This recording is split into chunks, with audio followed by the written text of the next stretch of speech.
नमस्कार बालमित्रांनो, कसे आहात? मजेत आहात ना? ज्ञानेश्वर विद्या मंदिरामध्ये माझ्या सर्व लहान मोठ्या विद्यार्थी मित्र मैत्रिणी यांचं स्वागत आहे. आज मी तुम्हाला एक बोधकथा सांगणार आहे.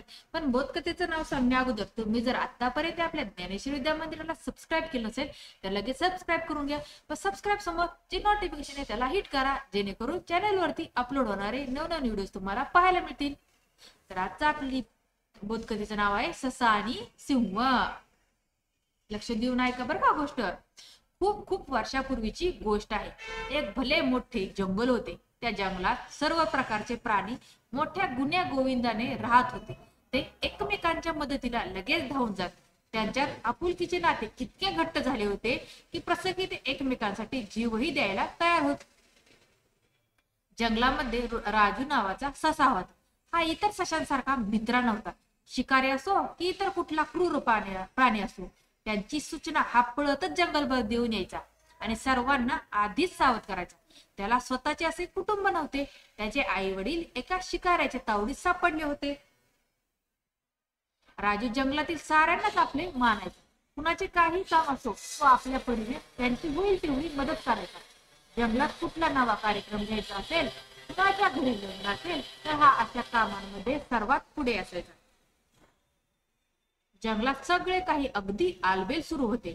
सगळीकडे आनंदी आनंद होता. मात्र नशिबाला त्यांचा हा आनंद पाहवला गेला नाही. एके दिवशी खूप दूरच्या जंगलातून एक हिंस्र सिंह त्यांच्या जंगलात आला.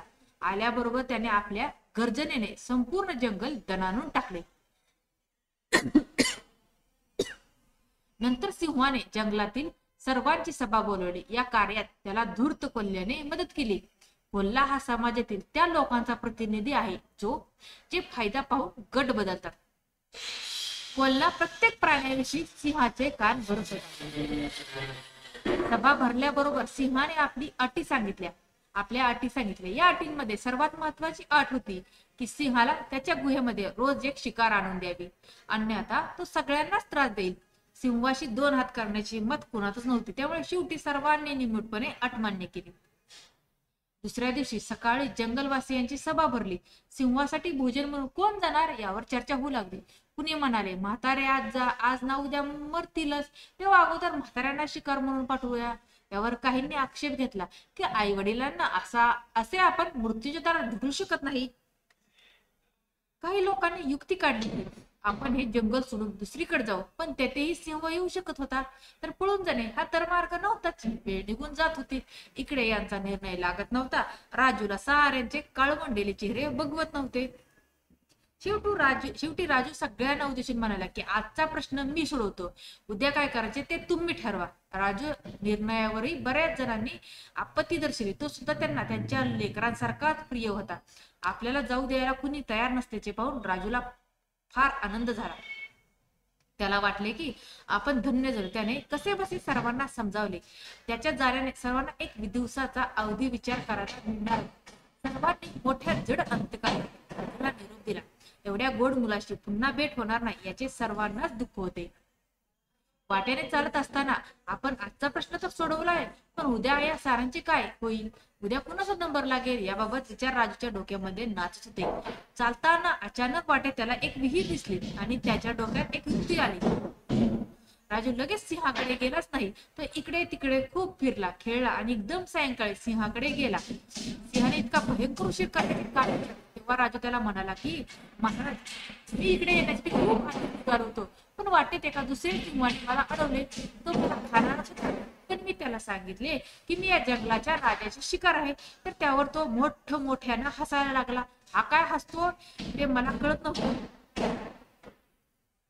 मी त्याला हसायचं कारण विचारलं तर तो लगेच एकदम रागाने मला म्हणाला की मी असताना दुसरा कोणी राजा कसा काय?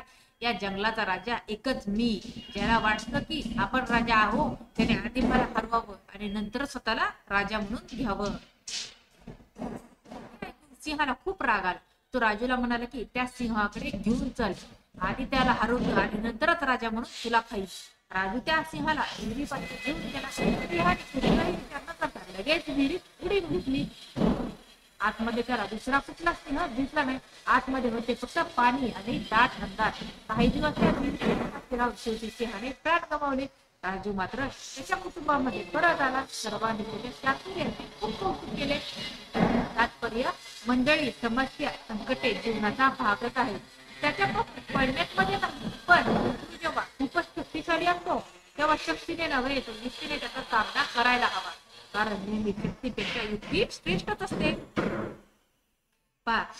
ह्या समस्येमध्ये जंगलातल्या समस्येवर सिंहाच्या समस्येवर सशाने कशा प्रकारे मार्ग काढला, बरोबर आहे ना. तसंच आपल्या जीवनामध्येही अनेक समस्या आहेत, त्याच्यामधूनही आपण अशाच प्रकारे मार्ग काढायला हवा. जर तुम्हाला आजची कथा आवडली असेल तर कथेला जास्तीत शेअर करा. चॅनेलवर नवीन असेल चॅनेलला सबस्क्राईब करा. धन्यवाद.